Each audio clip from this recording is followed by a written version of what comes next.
Hi, friends. Okay, so this is another pre recorded one. I'm going to put this one up on Saturday now. And it's something I've been wanting to talk about for a while now, too, as well, that I haven't, talked about, which is kind of surprising because it's a subject that I really love it. You know, it's always been a thing for me since I was young, very, very young. I've always liked history in general, you know. And yeah, for those of us that, have awakened. Yeah, I understand that, most of history is fabricated and there's a lot of lies, but there's also a lot of truth in a lot of things. And not a whole lot of people talk about these things. Some do, but most people don't. So, I want to talk about myths and legends and how these things matter a lot more than people may think. Because, most people dismiss or ignore the fact that most myths and legends are based on some form of truth.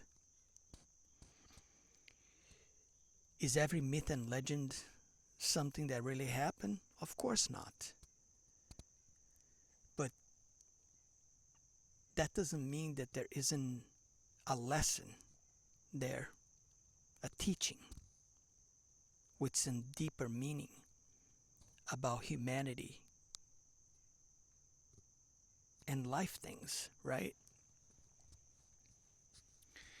For instance, I don't know if any of you guys is familiar with the story of Orpheus and his wife. I don't remember her name now. It's from Greek mythology, where he goes into the underworld and makes a deal with Hades to bring her back from the dead. Now the deal was that he could take her out of there, but she was gonna be behind him the whole time, and he wouldn't be able to ever look back and look at her, because if he ever did that, then that would break the deal, and she would she would not be released from the underworld, right? And this story in particular has some very, very powerful and deep meaning. And what do I mean by that? If you're not familiar with the story, as most of you, the ones that are familiar with it will know, when he's about to get out of the underworld, he can see the he can see the exit, he can't resist, but he looks back. And then he screwed himself over the whole deal, right? It's over. She's not coming out anymore. This is sort of like an allegory to what we all do in our lives about living in the past and letting the past dictate how we live our lives in the now.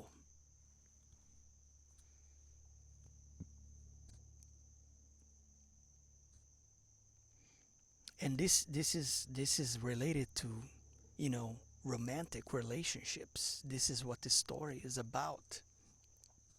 This is what most people do. This is what most people tend to do to themselves. People torture themselves over the what ifs of life, right? You had a relationship with someone you deeply cared about, you really loved, whatever the case may be. And then it didn't work out, or it never panned out, or it never materialized. Whatever the scenario is, it doesn't matter. What matters is, what do we do when these things happen? Instead of moving on, acknowledging the lesson, being thankful and grateful for it because it did something to us. It taught us a lesson. It made us grow. It made us be better, right? But most people don't acknowledge that fact. And even if they do, what they do is they focus on that past, on that person. And they just keep reliving all these things in their minds over and over and over again, trying to create different scenarios, different circumstances, and fantasizing about what would have happened if you had done something a different way. And it's absolutely pointless. Why do people have this tendency to torture themselves in this way when it comes down to this type of things? And look, it doesn't even have to be romantic stuff. I'm just talking about this specific situation because it's the story of Orpheus, right?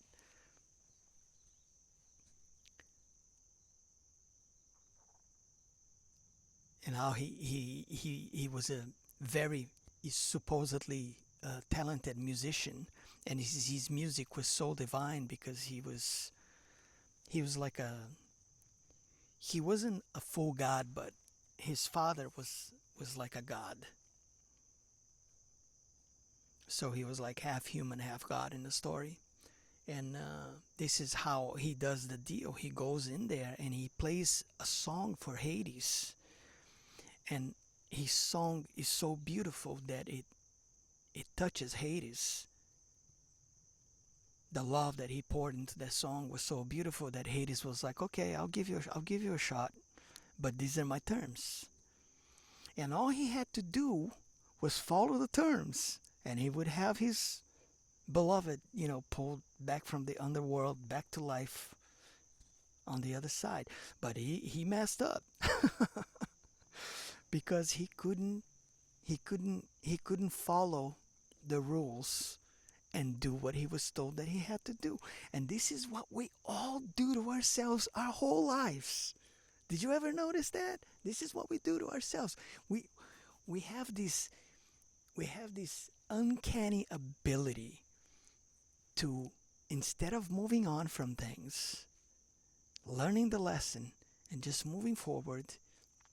It's what I've said many times about, in some of my past videos about we're either living in the past or thinking about the future, and we always forget about the now, which is the only part of our lives that really matter. It's the now. The now is all that is.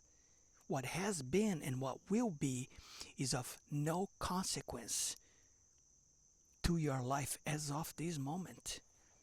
Because if you don't learn how to live in the now, how to live in presence, in awareness, you still didn't get it.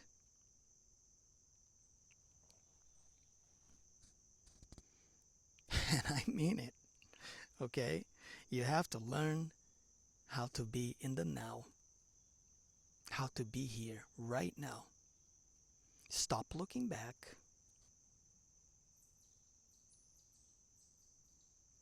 and stop looking forward. And like I said before, there's nothing wrong with having goals and things like that, but those things will come. All you have to do is trust, surrender, and let it flow. And those things will come because they do.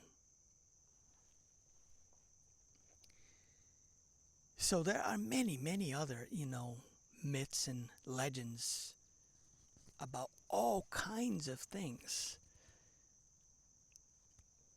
biblical things, different cultures. There's the whole thing with dragons and all kinds of mythical creatures, the phoenix, and all of these things. And a lot of these things have deep meaning. They represent a lot of things about the spiritual aspect of our lives that we all live most of our lives never acknowledging it's there, denying its existence altogether, or just, setting it aside for a later date and never dealing with it. And that's what these things are supposed to be about, regardless of the fact if some of these things were actually true, historical things that actually happened or whatever. It doesn't really matter. What matters is they are lessons about aspects of our lives that most of the time we don't even want to acknowledge that they're real and they exist. And that's what I love about things like that. It's fascinating to read stories about these different myths and legends. And then when you look at history, alone, there are pictures of things that supposedly existed. That when you look at it, you're like just scratching your head, and it makes you think, to say the least. And I'm sure there were plenty of things out there in a not so distant past that existed, that may still exist, that we don't know about, especially if it's stuff that's out in the wild, you know, deep in the woods, in places where nobody ever goes to, because who knows what's there. There's all these like supernatural tales about all kinds of things that, you know, there are so many like extremely haunted forests in the world that are very well known for that, and people don't go to places like that because when they do, bad shit happens, right? So there's got to be some truth to some of that stuff, I would say.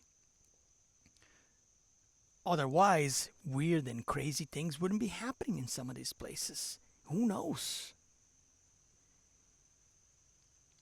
So until people know the truth about some of these places and unveil what really happened there, if there's stories about places that, people are telling you should be avoiding going here and there, I would listen to it before I, venture into certain places because, this world is energetic in nature. Everything is energy, and I've said this many times before, right? And if a lot of bad things happen in one specific place, let's say a lot of people died gruesomely in some way, shape, or form, human sacrifice, you name it. There's all kinds of stuff that people used to do it in the past. Who knows, You don't want to be going to a place that is loaded with that kind of energy because those things linger forever. And it's almost like places like that, they feed on certain types of emotions and states of being from people. So, yeah, I don't know. I wouldn't mess up with places like that. That's just my personal stance on it, though. Feel free to do whatever you want, but you've been warned. But yeah, this is really all I wanted to talk about when it comes down to the myths and legends aspect of things, right? There's a lot of things that are still a mystery to us as a whole, as a race, because, because due to the simple fact that most of the history that we know is fabricated and tampered with, and the history is written by the victors, right? So they will erase whatever they don't want to be there for us to know, make stuff up, embellish things, and all of that, because that's what men do, right? It's just the way it is. So if we want to know the reality of things, the best way to do it is to do deep meditation, learn how to do astral projections and things like that, so that we can access the real source of information ourselves. And that's not going to happen by asking ChatGPT or whatever your favorite AI is, like I said it in my last video, okay?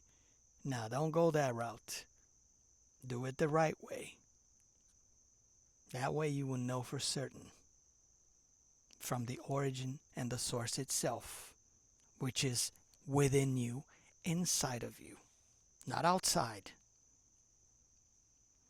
I've said this many times before, I'll say it again. You have all the answers that you seek within you. And that's how I'm going to end this video. I love you all. Never stop loving yourself. And I will catch you all on the next one. Take care, my friends.